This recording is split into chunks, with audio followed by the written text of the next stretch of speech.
In the guitar repair studio today, we have a special project. We have, unfortunately, a complete neck fracture that we have to address today in the shop. We never like to see that, but a good instrument is worthy of a good repair, like we always say, and I'm just getting started working on a splint repair. And some of you might be asking, why do you need a splint repair for this neck? Well, let me explain.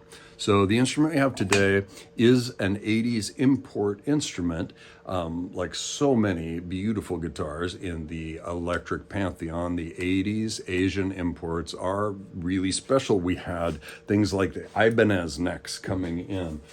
This is an Ibanez neck that was built into a custom bass instrument, and this is Japanese maple, as good as it gets. And narrow, like a precision bass, maybe even a little narrower than a precision bass. Gorgeous, perfect maple. It's probably the nicest necks ever to come in at that time. Absolutely beautiful. Here is another example of that gorgeous Japanese import maple. Look at the grain on that. These are the Yamaha instruments. They are coming out of the Shinjuku prefecture, all the factories there. Unassailable. Beautiful quality, solid, reliable performance, and the bass's thump, and the electric guitars, tone every bit the equivalent of a Stratocaster. Really hard to argue with that. But today's instrument is not from Japan, it's from Singapore, a Tomy Little Star. And, anybody who knows their guitars knows that name. It's not maybe as familiar as the Ibanez, the Yamaha, but Tomy Little Star, a unique instrument.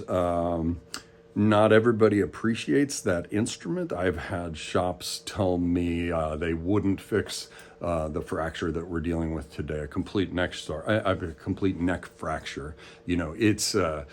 It's a completely different structure. It has the white and red neck, a hollow structure neck, where that's why we have to put in the splint I was showing you, the hollow structure neck, not maple, not the same. I even had one shop tell me I should throw it away and not fix it. Another called it a toy.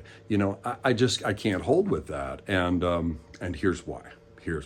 Fundamentally, there is nothing that plays like a Little Star.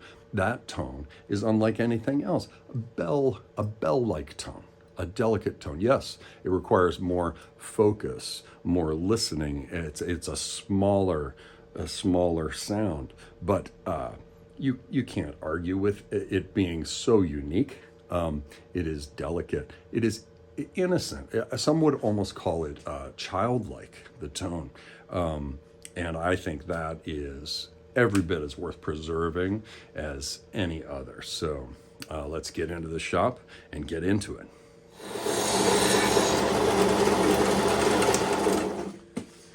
Okay, well, this is the splint I was talking about, and I've got it almost ready for a final fit inside that hollow neck of the Tomy, the Little Star.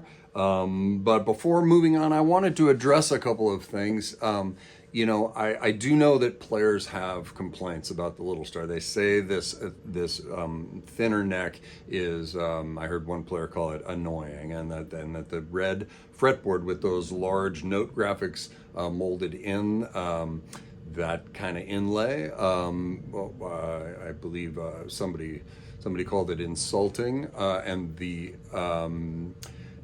auto melody lever, one player called that demeaning, but I can't agree. I think the Singapore factory, I think Tomy was onto something with this. These are legitimate innovations, as legitimate as any in the stream of 80s imports from Asia as any other. So, the repair is going to be quite straightforward. We're going to not use all of this splint. We're going to just use a couple inches of it.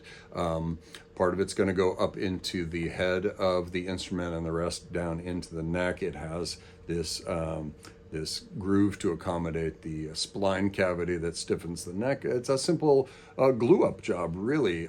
So I'm not going to take you into the full detail there, but I will show you the results. And I think when you hear it, if we do this right and we restore that twinkle that only the Little Star has, then I think you will agree we really will have achieved something here today.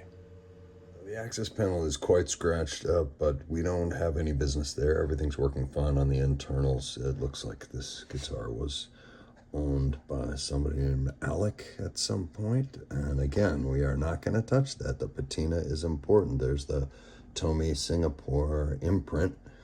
And yeah, we're going to leave that alone. You got to respect the patina of the original. Okay, folks, moment of truth here. The neck repair dried last night. We spent this morning calibrating and setting up everything. We paid careful attention to the auto melody lever, and we got that calibrated as well as it can be. Let's see if this Tomy Little Star is back to being what it always was.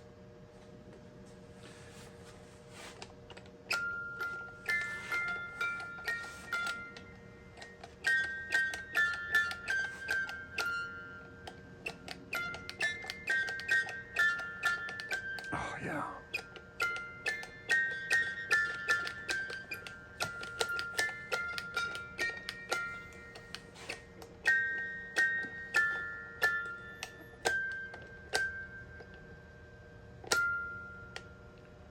Oh, the hit of that plastic lever on the body on the last note. We have a Tomy Little Star again.